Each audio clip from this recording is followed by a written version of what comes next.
Assalomu alaykum hammaga. Bugun mana Xudo xolisi quyon fermasini sekin boshladik.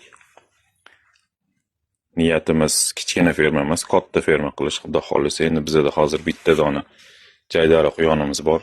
Bu urg'ochi bo'g'oz Xudo xolisi.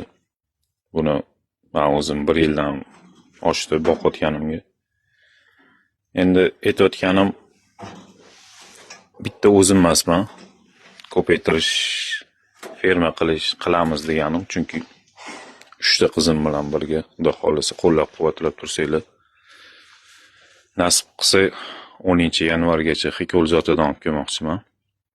Ko'paytirib 10 ta bo'g'oz quyon qilib Xudo xolisi Xikoldan ko'paytirmoqchiman. Qo'llab-quvvatlab tursanglar. Rahmat hammaga.